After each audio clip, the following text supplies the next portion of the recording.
My name is Amy Snyder, and I'm 27 years old. I reside with my father and mother. Our family has always stuck together as a trio since my early years. Growing up, I've always admired my dad. He's the epitome of hard work, running his own bustling business. Though his schedule keeps him away from home most of the time, whenever he finds a moment, he dedicates it to me. On his off days, he prioritizes spending time with me, proving himself to be an exceptional father. My mom, however, paints a different picture. As far back as I can recall, she has never been employed. While she tends to household matters, she's never lent support to my dad's business or pursued a career outside our home. Despite our comfortable lifestyle, with my mom often seen socializing and attending events, her lack of involvement in my life has left me feeling somewhat neglected. There were moments of profound loneliness, but my dad's unwavering presence always filled that void. He understood the indifference my mom held towards me and made it his mission to ensure I never felt neglected or alone. As I grew older, my mother's tendency to break promises became apparent. While my dad's commitments were steadfast, my mother's casual approach to promises left me disillusioned. I learned not to hold her pledges in high regard. Conversely, my dad's reliability and trustworthiness garnered my admiration. I even entertained thoughts of joining his company after graduating from university. Being the only child, I saw it as a way to honor my father's legacy and continue his work. Upon reaching my 20s, my father began imparting invaluable wisdom during our outings for drinks.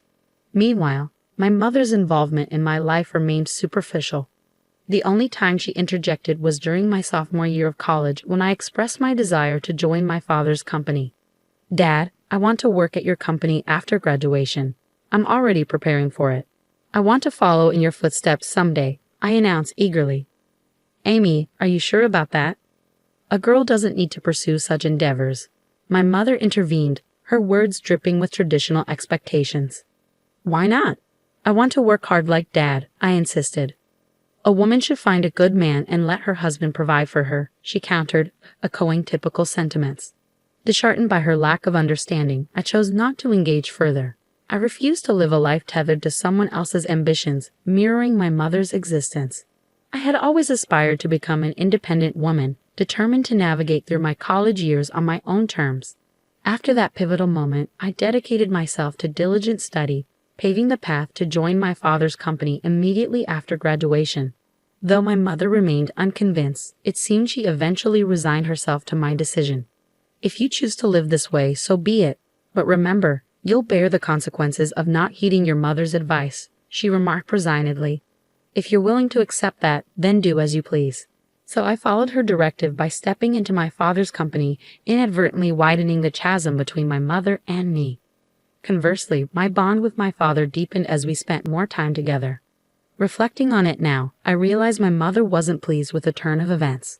Upon joining my father's company, he invested considerable effort in my training, which, unbeknownst to me, was driven by his declining health. It took him nearly half a year to acquaint me with the intricacies of the job before he collapsed at our workplace, swiftly whisked away to the hospital. Over the next 5 years, he valiantly battled his illness. "Emmy, how's the company faring without your dad?" my mother inquired, her concern veiled by skepticism. "It's challenging, but everyone's rallying behind me. Dad entrusted me with everything I need," I replied confidently. "Well, as long as that's the case, just ensure you don't leave the company to ruin as the second generation," she cautioned, her words tinged with apprehension.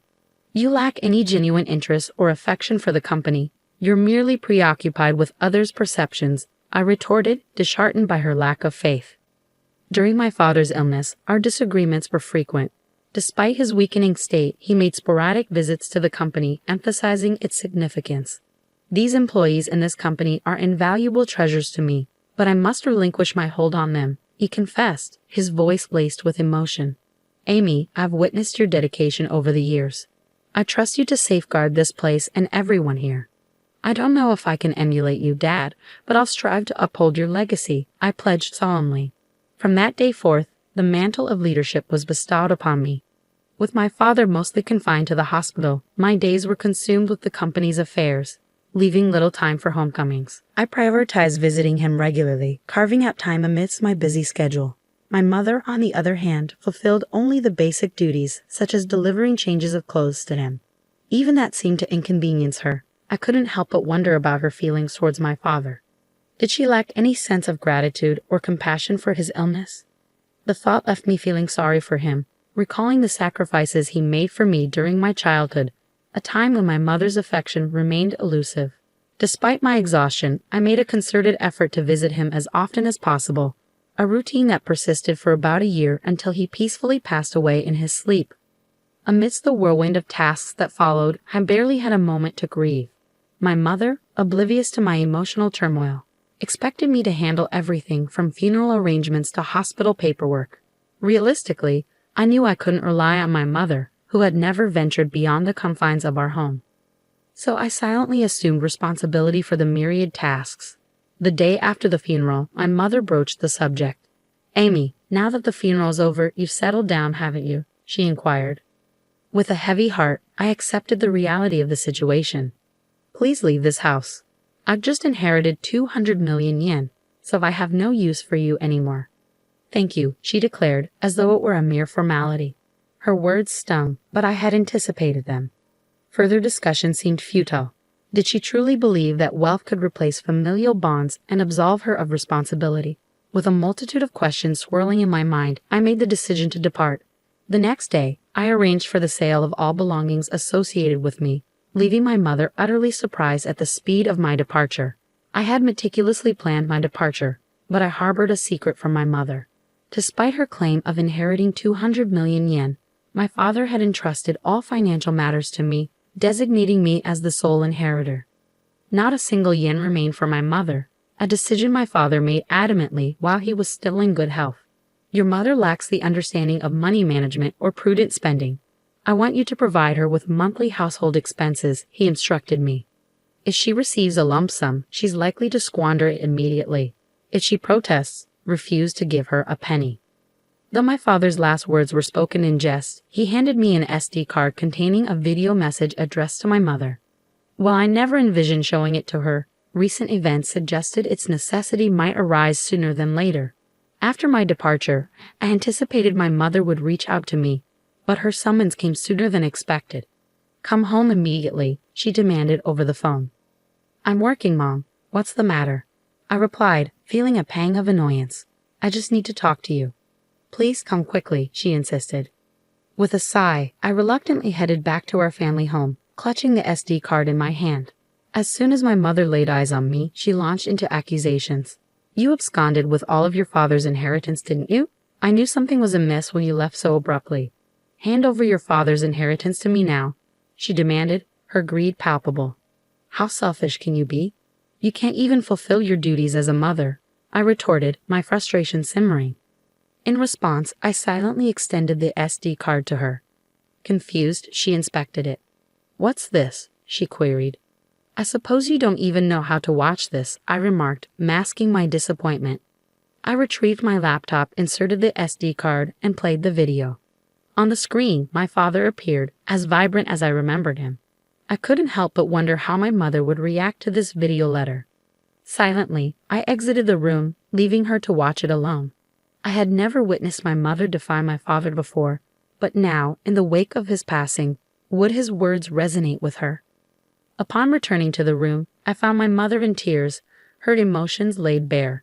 I was taken aback, my mother, shedding tears over a video of my late father. I was intrigued by the contents of the video letter he had left for her, but hesitated to watch it myself. Consequently, I remained clueless about the cause of her tears. "Mom, are you okay?" I inquired, concern lacing my voice. "Yes, I'll be fine. For now, I understand.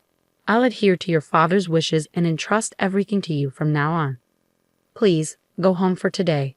Call me once you've had time to gather yourself," she replied, her tone subdued.